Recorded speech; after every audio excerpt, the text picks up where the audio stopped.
자, 이제 제네릭이라는 개념을 살펴보도록 하겠습니다. 굉장히 중요하죠.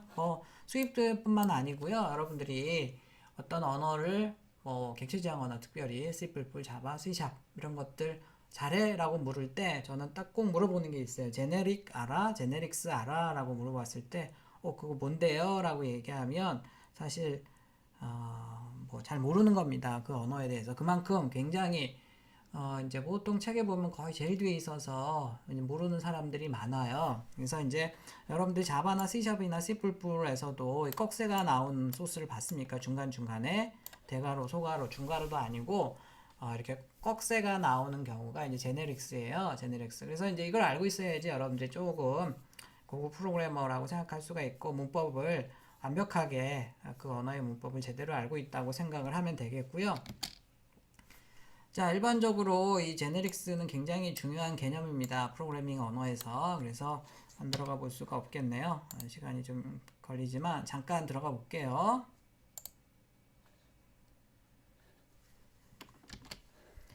제네릭 프로그래밍이라는 것은 프로그래밍 스타일인데 알고리즘이 타입으로 해서 되고 to be specified later. 자, 이게 가장 중요한 말이에요. 자료형이 나중에 결정이 되는데 그게 이제 객체나 이런 게 실제로 인스턴스화 되었을 때 매개 변수로 제공이 된다고 하네요. 자, 그러니까 자료형을 나중에 결정하겠다는 거예요. 그래서 같은 알고리즘을 다양한 자료형이 똑같이 같은 알고리즘을 처리할 수 있도록 한다는 개념이고요. 그래서 이제 굉장히 많은 언어들이 다 템플릿을 제공을 하고 있습니다. 그래서 이제 객체적 언어들은 대부분 다 제공을 하고 있고요. 여기 C++에서는 이제 제 강의 들은 사람들은 알겠지만 템플릿을 이용해서 이렇게 해서 제공을 하고 있고요.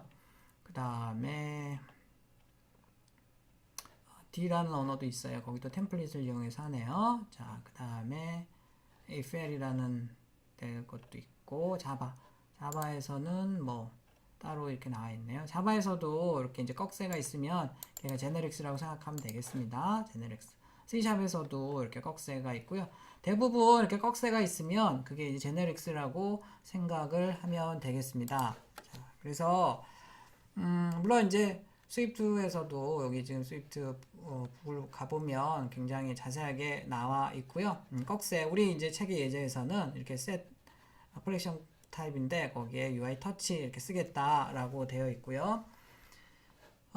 자, 중요한 것은 뭐냐면 내가 어떤 자료형을 실제로 가지고 놀 때 결정을 하겠다는 겁니다. 인티저 캐릭터 딱 결정하는 게 아니고 내가 이 셋을 가지고 놀 때 그때 UI 터치형으로 가지고 놀겠다 이런 뜻이에요. 도대체 이게 무슨 얘기냐?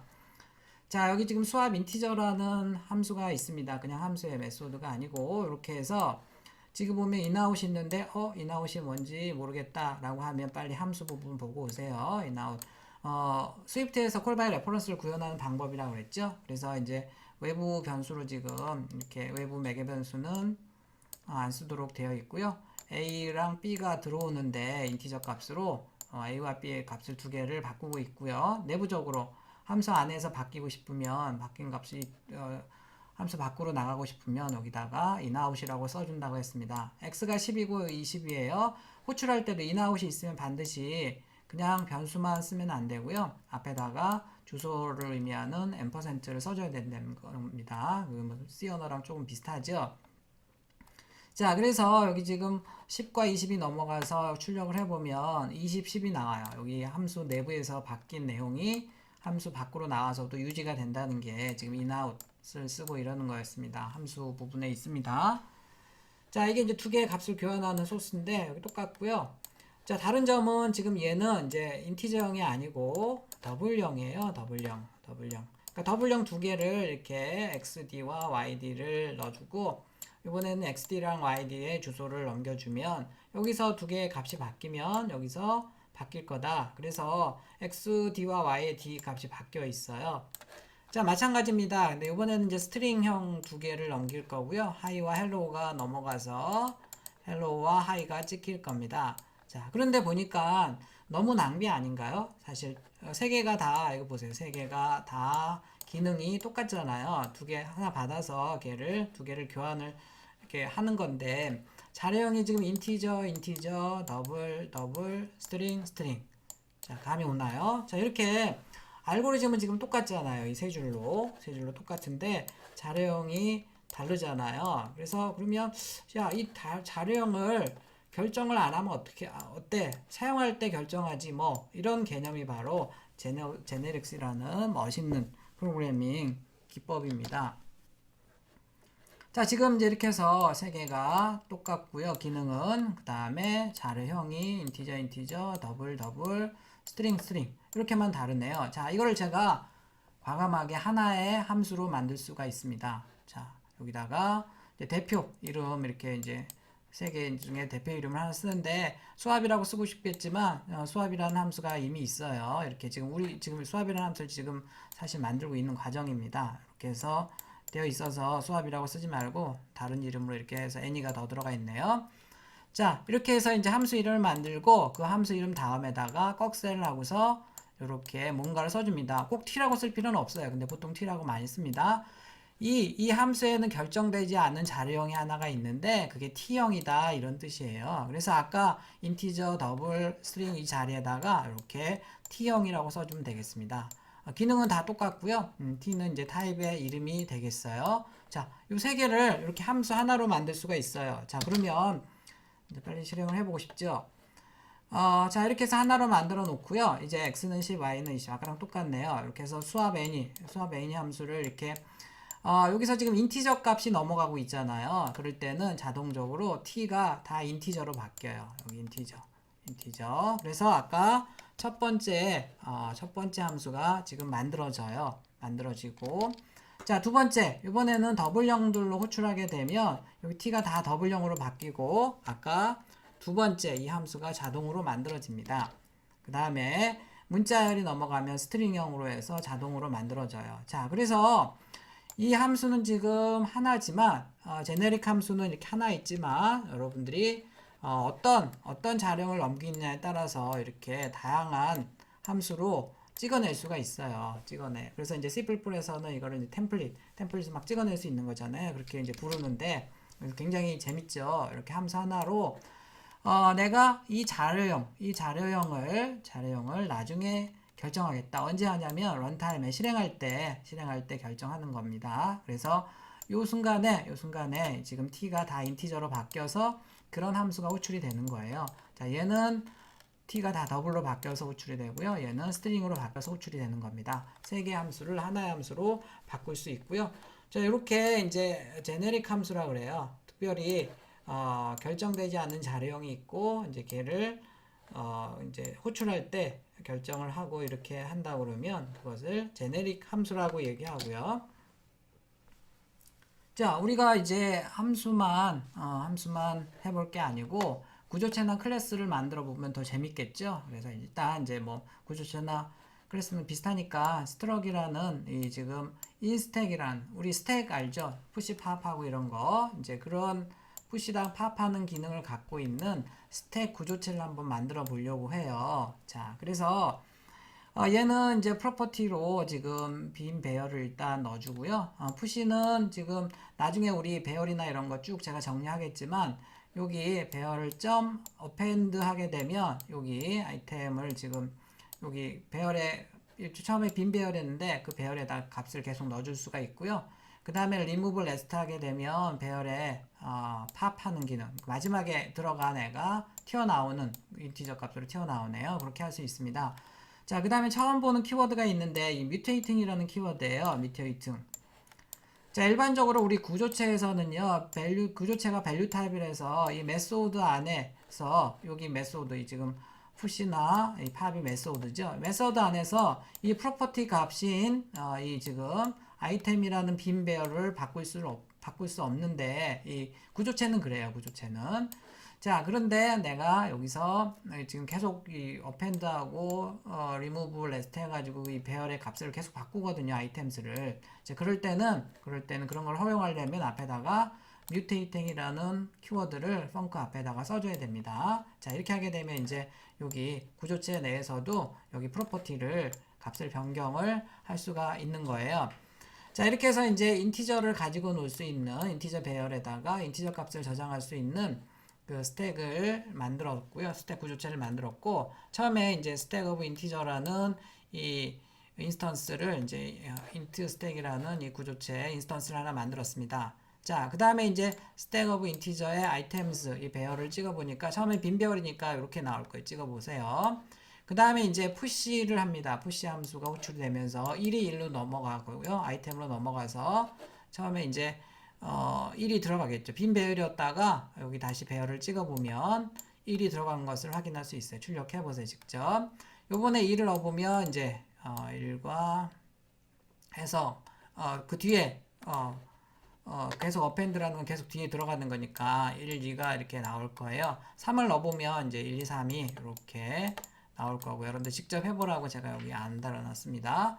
자, 그 다음에 이제 팝 함수를 호출합니다. 팝 함수를 호출하게 되면 마지막에 있는 애가 튀어나와요. 그래서 출력해보면 아마 3이 나올 거예요. 마지막에 있는 애가 3이었으니까. 자, 그 다음에 다시 배열을 출력을 해보면 3은 빠져나가 버렸으니까 1, 2만 나올 것 같아요. 다시 팝을 하면 이번에 2가 나오고요. 여기 1만 남았을 것 같아요. 다시 팝을 하게 되면 이제 1이 나오고요. 그 다음에 빈 배열로 다시 오겠네요.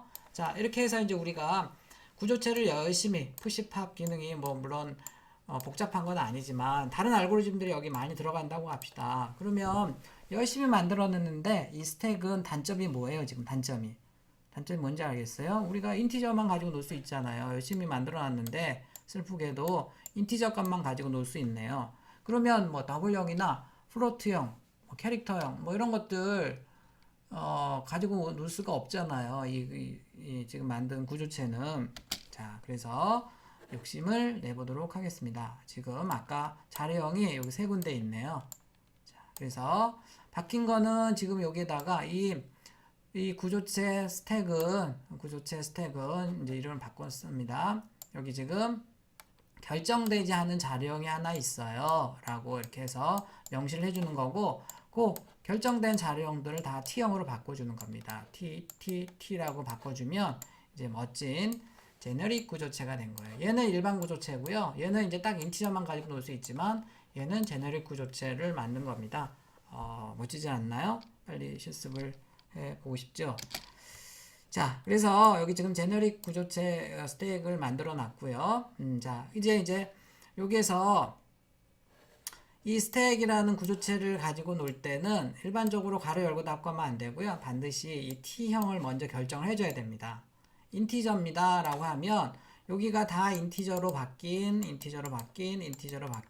좀 전에 했던 여기 요런 애가 만들어져요. 딱 찍어내지는 거죠. 자, 그 다음에 보통 일반적으로 아까 했을 때는 그냥 이렇게 해서 인티저 스택을 가지고 놀 때는 이런 거 안 썼잖아요. 근데 이제 이렇게 클래스나 구조체 이름 다음에 꺽쇠가 온다는 것은 이 클래스는 결정되지 않는 자료형이 있다는 거예요. 그 결정되지 않는 자료형을 인티저로 하겠다는 겁니다. 자, 그렇게 해서 이제 다 인티저로 되어 있는 애 가지고 해보면 아까랑 똑같이 쭉 열심히 해볼 수가 있습니다. 멋지죠? 지금 하나 만들어 놓은 거 가지고 인티저를 가지고 놀고요. 여기처럼 똑같은 기능을 이제 갖게 된 거예요.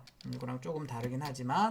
자, 얘는 지금 이제 제네릭으로 만들어 놨기 때문에 인티저만 가지고 놀 수가 있는 게 아니죠. 자, 인티저는 역시 한번 가지고 놀고요. 여기 스트링을 가지고 놀 수도 있겠네요. 스트링을 가지고 놀 때는 이제 스트링으로 이렇게 해서 쭉 넣어주면 되겠습니다. 스트링만 가지고 놀 수 있습니까? 더블형도 가지고 놀 수 있고요. 플로트형도 가지고 놀 수 있고, 캐릭터형도 가지고 놀 수 있고, 다 가지고 놀 수 있죠. 자, 얼마나 좋아요. 하나의 다양한 자료형에 대해서 같은 푸시팝 알고리즘을 적용할 수 있습니다. 아까는 인티저로 딱 정해놓으니까 인티저만 가지고 놀 수 있었지만 결정되지 않는 자료형을 이렇게 T형으로 놓고 이렇게 해주게 되면 실제로 그 인스턴스가 만들어질 때 그때 꺽쇠에다가 그 자료형을 정해주면 되겠습니다.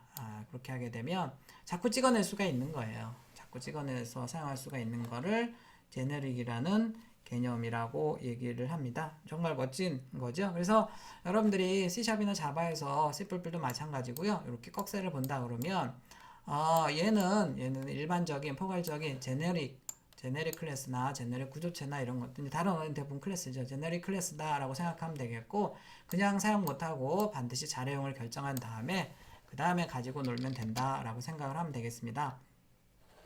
자, 수입돼서 배열, 나중에 배열도 쭉 정리를 할 건데요. 배열도 사실 제너릭 구조체예요. 자, 그래서 우리가 빈 배열을 만들 때 보통 이런 식으로 만들거나 이런 식으로 만들거나 하는데요. 이렇게 어레이라고 쓰고 여기다가 인티저형 어레이 이렇게 쓸 수가 있어요. 이렇게 쓸 수가 있고 세 개가 다 같은 표현입니다. 초기 값을 준다 그러면 이렇게 해서 줄 수도 있고 요 자리에다가 이렇게 쓸 수도 있습니다. W형도 마찬가지로 W형을 초기 값을 주고 있으면 이렇게 해서 어레이, 그래서 꺽쇠가 있으면 이 제네릭이다. 이건 제네릭 구조체로 되어 있습니다. 그래서 실제로 이제 찾아보면요, 어레이가 구조체로 이렇게 되어 있고, 그 다음에 이런 식으로 엘리멘트들이 들어갈 수 있고, 여기에다가 이제 여러분들이 원하는 자료형을 써주면 되겠고, 앞에 이제 add frozen이라고 되어 있는데 저장 stored property를 추가나 삭제가 불가하다는 키워드예요. 나중에 다시 한번 얘기를 하겠습니다. 자, 제너릭 재밌지 않나요? 자, 이렇게 해서 이제 우리가 거의 많이 했는데 조금 더 남은 것 같아요. 자, 수고 많았습니다.